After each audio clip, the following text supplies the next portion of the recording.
morning, and welcome back to another episode of the Blerd Church of Anime. I am your preacher, your teacher, your cult leader, whatever you want to call me, the messenger for the day. I am Black Star here to kick it with you and hopefully share another inspiring message. We'll see how we get to that, because boy, do I kind of have a doozy. I don't know. How are y'all? How was your week? My week was so busy. Oh my gosh. Insanely busy. Had to be at work earlier. Had like big projects doing. Felt like I couldn't get enough stuff together. Like hanging out with friends this weekend. It is crazy, but in a good way. Sometimes you need those like really, really busy weeks. I don't know what to tell you. I I'm not gonna complain about it. I'm just gonna say it kept me on my toes, doing a lot of things. Also, the eighth book for Dungeon Crawler Crawl came out, and I am like trying to get through those last two books. Like I am internally screaming. So much is happening. Okay, anyway, no spoils for that. But how are you? How was your week? Was it challenging? Was it super jam packed? Was it a low key week? I know coming off from a Mother's Day, I didn't really do the typical Mother's Day message last week because my brain just doesn't want to connect that it was Mother's Day. It's fine. But yeah, I hope it was a good week. And if it wasn't, you know what we always say. F last week. If it wasn't a good week for you, we believe that this week will be better. More things coming your way because life can't always suck. It may suck for a while. It may, yeah, but it can't always suck. At least we believe or try to keep that hope alive. Um, Announcements. I was supposed to make this announcements last week. We have an official website, y'all. Oh my gosh. Took a while, wanted to premiere it for BlerdCon, but that didn't happen. But yes, if you go to blerdchurchofanime.com, I'm going to put it somewhere around here, blerdchurchofanime.com, you will see our website. It'll have all our latest episodes up and running. So whether or not you're following us on Spotify, on Instagram, on YouTube, like whenever we release an episode, it will be there for you to find. And if we ever do all the stuff like with Patreon or like a jazz, it will be connected through that website as well. Of course, you should be following us on Instagram. I don't really plug a lot of stuff. I'm trying really, really hard to keep us on top of our social media, but I am bad at my own social media. So yeah. Uh, but yeah, the website is up and about.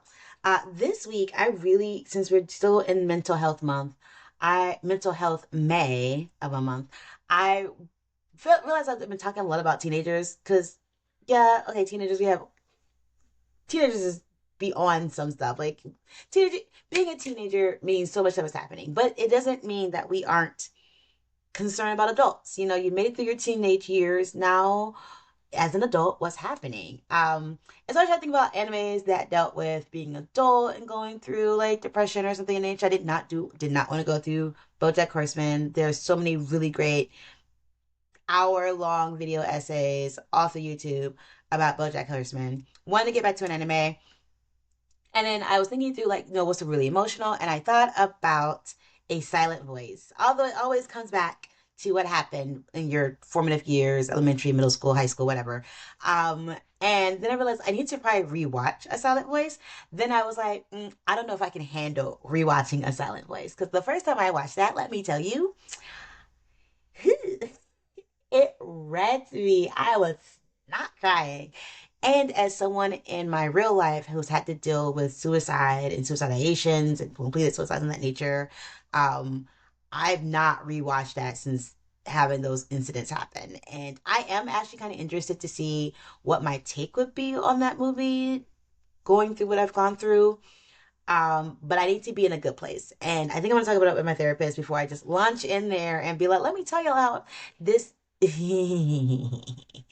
could go really badly. We're not gonna shoot my mental health just so y'all can get a message out of it. Um, and I already got traumatic things coming up this month. Like I've already decided for Memorial Day weekend, I am finally going to finish watch that last season of My Hero Academia. I am going to be broke that weekend. I'm not going to go nowhere.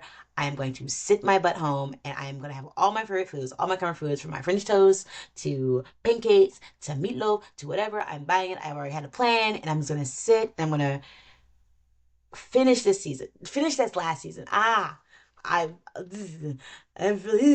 so we'll see. You'll see me on the other end of that, and then I'm doing my anime fast.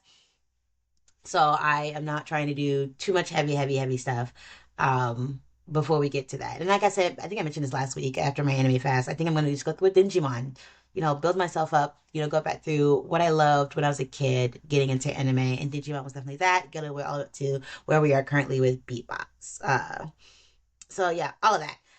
So I got plans. I can't just be dropping a silent voice in the middle of all that. Yeah. Um, so yeah, so I was like, okay, can't do that. What can I do? And then it hit me like the main antagonist of this series, Paranoia Agent. How many of y'all remember watching Paranoia Agent? Because I realized maybe a couple of years ago I had never seen it in the original Japanese. Because I watched it on Cartoon Network when it came out. It Paranoia Agent is such an interesting show. And so like if you've never seen Paranoia Agent, let me give you the drop. All right. So Paranoia Agent is this anime produced by Madhouse, um, directed by Satoshi Kon, who is known for having like these psychological thriller movies in the late 90s, early 2000s. I think it came out like in 2006 on Cartoon Network, late night, whatever. But yeah, so the main idea is that there is this kid nicknamed Little Slugger. It's a kid in some golden inline skates, a cap, and this bent golden bat who's going around just knocking people inside the head with a bat. So there's several attacks. Some people die, some people don't, and you're trying to figure out why is this kid attacking people? And you're kind of watching all this interesting things around it. And what I love about this is that like it's not just one story, it's a lot of different stories converging, a lot of different characters around this attacker. And he's assaulting people on in Tokyo, and towards the end it becomes this big metaphorical. So like those last episodes are wild, wild, and I am not going to spoil everything on this show, but I think it's very interesting watching Paranoia Agent, and I remember watching it as a kid, teenager, being like, okay, this is weird, and then like rewatching it as an adult and being like, oh, this is, huh, and I think when I think about depression and mental health and adult and just being like pushed to the edge, Paranoia Agent kind of comes up for me because we get a multitude of characters, some of them adults, some of them kids, it's a whole gang. And then again, this is like some middle school, some sixth grade kid going around with some roller skates, knocking people inside the head with a bat, right? But the main character is, or the first person who's attacked by Little Slugger is what's her name? Like Sukiko Saji. Sukiko is like a character designer. She's come up with this little pink little dog looking thing, Moromi, which you'll see throughout, like in the intro and the essay. Moromi just takes up a lot more space, and you're like, why? And that all comes apparent towards the end. But she's made this like little mascot, kind of like if you think of the mascot like a Hello Kitty, where it's gotten super popular, cartoons and merchandise for this thing, and now she's being asked by her boss to come up with the next big thing because you can't just skate on the one thing you created. You gotta keep pumping them out. I mean, Hello Kitty isn't just Hello Kitty; she has a full rack of like characters behind her, including a little sister, which I just found out. Anyway, so Sukiko is like, okay, cool, except no. I don't have no other ideas. It's like Maromi is just like came at a perfect time, it just meshed. And because of her work, she's starting to feel like really pressured and feeling like she's about to fail at work, she might get fired, all these things. And then Lil Slugger comes out of nowhere and bats her across the head, and Now we're not talking about her creating a new character. Now she's a victim. Now she has to deal with this investigation with police officers that really don't believe her. At least you got the good cop, bad cop thing going on. One cop is like, nah, she did this. She's like totally Jussie Smolletting it. I should not say that. I'm gonna strike that out. But she's totally doing it. Like she's making this whole thing up. And the other one's like, nah, no, we gotta do it. And then someone else gets hit by Lil Slugger, and it's like, okay, she was there, she couldn't done it, so maybe this thing is coming through. And so we are following kind of like this investigation into who is Lil Slugger and what's the connection with all the people he's hitting. And the first couple of characters, or first couple of episodes, as we're getting into the situation with Lil Slugger, is that like he's going after people who are pushed into a corner. Like folk who are mentally like what's the best way for me? It's like sometimes when I'm like in a job I don't love and I got a lot on my plate, I'm working really hard, I'm like, I want to get the flu. I want to have the flu so I have a credible reason for me to just sleep for 3 days and not go to work. And everybody knows that like I'm not doing it because I hate my job. I'm doing it because I'm actually like sometimes I just like want to be sick. Like I remember I was teaching at one point. I was like, I just want to be sick. Because you don't want to take a sick day when you're not sick, because then there's a lot of extra work that goes into it and to come back to it. And then people are like, were you really sick? Especially if you're in like really toxic work environments.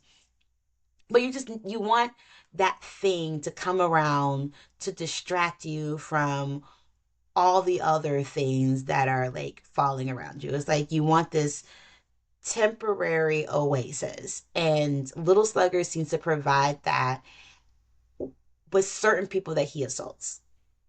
Life is hard. They're doing some things, and a little Slugger comes out, brains them, and they're like, cool. No one's asking about these other things anymore.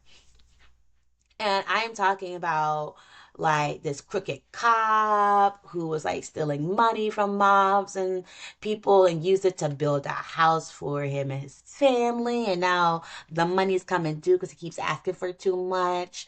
I'm talking about the university. I think she's a university student who has a split personality. Like she's dealing with dissociative identity disorder, DID. And so, like, by day, she's like this tutor, works at the university and this administrative assistant. And then by night, she's a sex worker. And like her fiance, she's got proposed to by her boyfriend. And she's like, he can't know. Like, she's literally talking to her other identity. And she's trying to like stop her like streetwalker self from doing these things. And she can't, until, she ends up in the hospital. You got this one kid who's an egomaniac. Yeah, I don't know how else to.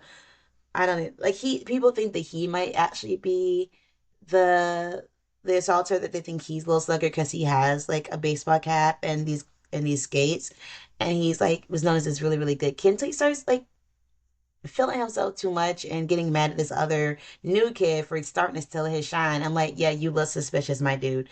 You definitely do.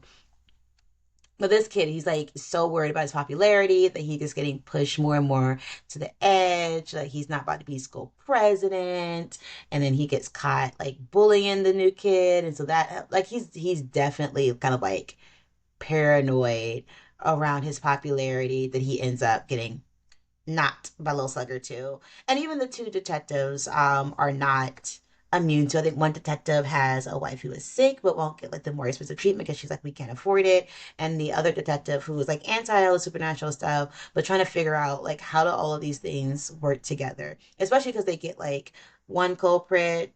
It's a lot. It's a lot. So what is the message here? It's up that we all go through trying times and we don't need someone to beat us across the head with a bat to get out of it, huh?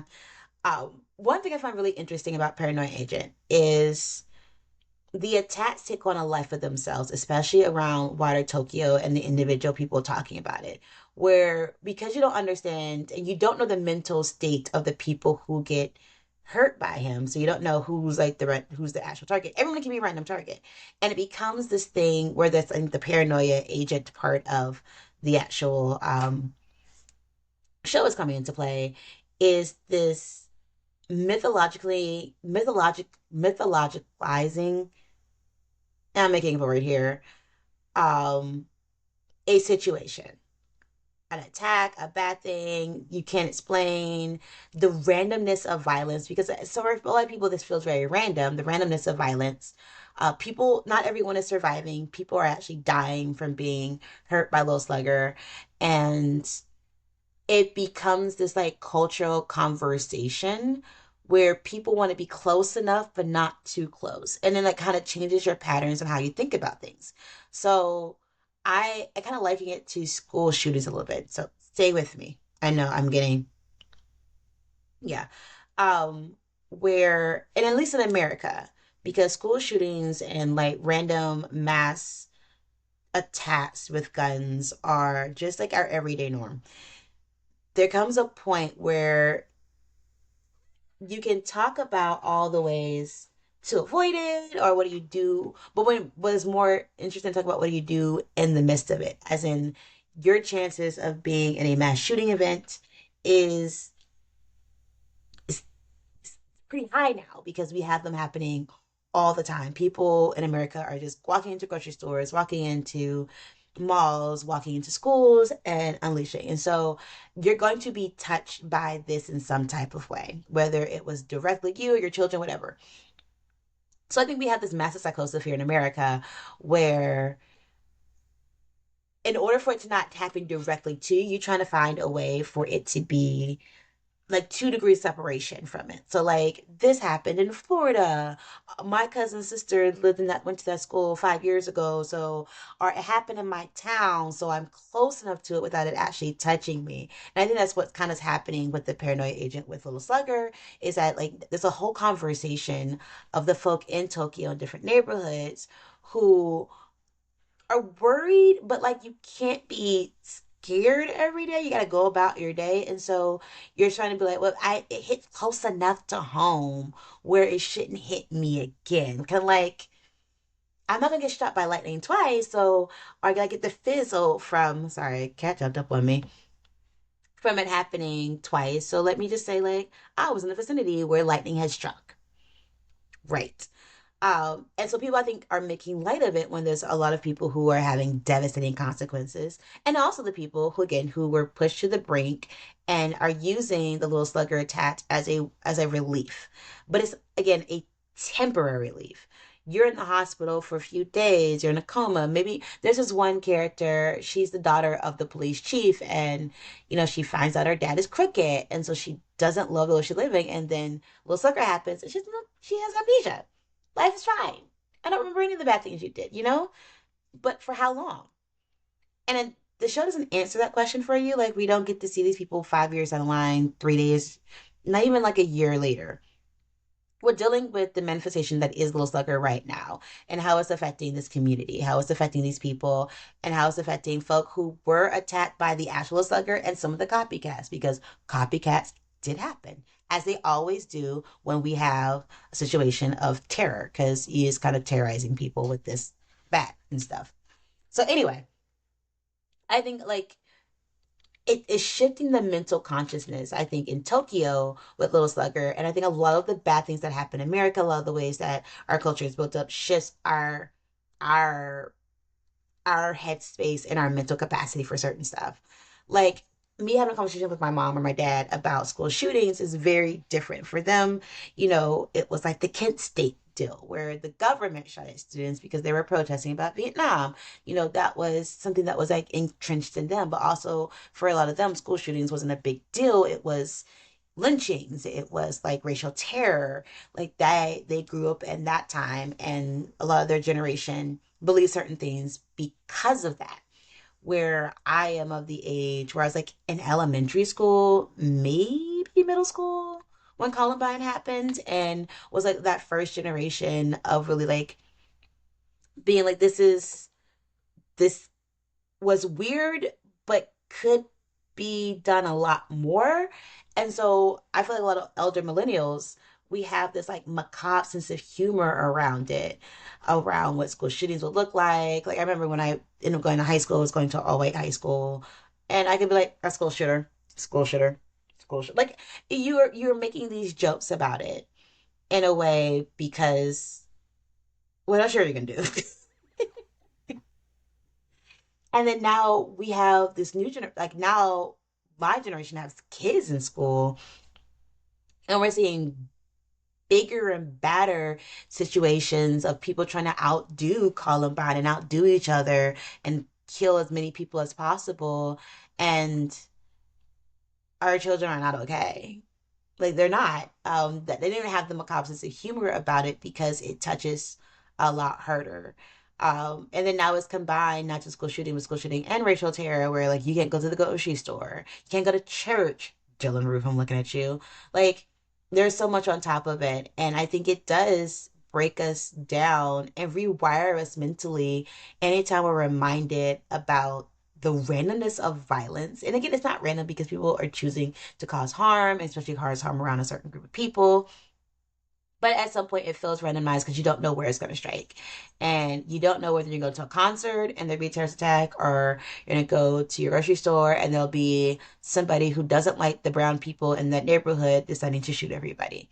And that is terrifying. And you can't hide in your house because we live in a capitalist society and you don't have the money for that. And you have to go to work and you have to buy groceries and all these other things. So you mentally come up with different ways to deal with this reality. And that could be comedy, that could be anger, that could be an overwhelming need to help, that could be an overwhelming need to isolate. Like there's so many different ways I think we all show up and deal with these like realities of life and stressors in our mental health as this becomes more and more common. The more attacks that we get at Little Slugger, the more the neighborhood spirals, the more people bring up and make up their own stories around what it means. And if Little Slugger is a hero versus a villain versus supernatural versus a actual someone's bad tail little kid. Like it's a lot that could be said about it. And again, I don't want to spoil how the show ends, so I won't say more than that. But I find it's a very interesting study. And how do you deal with a constant fear or overlying fog smoke of like it could be you? And also how people are thinking, okay, if it happens to me, does it give me a reprieve from all the other terrible things that I think are happening in my life right now? And it does. But it's just a reprieve. It doesn't change everything. Because eventually you're gonna go back and everything, like eventually after you're done with the flu and you're healed and you got to go back to work because you need the money, you used up all your sick time, all that work you missed is piled up. Even if people knew you were actually sick for whatever reason, they still feel ways that you were out. Like it's you still got to go back to reality, and then you have to deal with it. And I think that's ultimately why we start and end with our good old main character Sukiko, who starts this whole shebang, and she has to be the one that ends it. Um, because the reprieve doesn't solve it.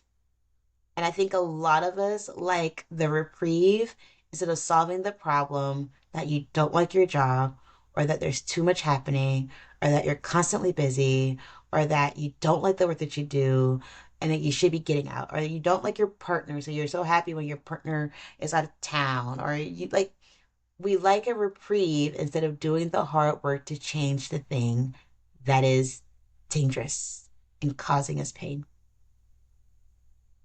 And I'm gonna say that because I don't want someone hitting me over the head with a baseball bat. I like my brain the way it is. But that's all I'm saying about that today. Um, if you're dealing with mental health break, don't. I mean, sometimes you just gotta get to breathe. I get to that one little oasis so you can plan ahead. But at the end of the day, know that you still have to do the work to solve the actual problem. Do the work to solve the actual problem. Go talk to therapists. Get the drugs if you need them. Get the help that you need, whatever it is. Stop looking for the oasis to solve the problem. It gives you the reprieve to build up your strength to actually go and fight. Maybe that's the main thing I should have gotten to. That's the main meat of this message. So I am not going to belabor the point. I got to get out there and have more fun with friends. I feel like I'm like bragging. I'm not bragging, I swear, y'all. But anyway, I will see y'all next time. All right? Okay. Bye. Blerd Church of Anime podcast is produced by Black Star, aka Lauren Tillman, written by Lauren Tillman, and hosted by Lauren Tillman. Music created by EL47.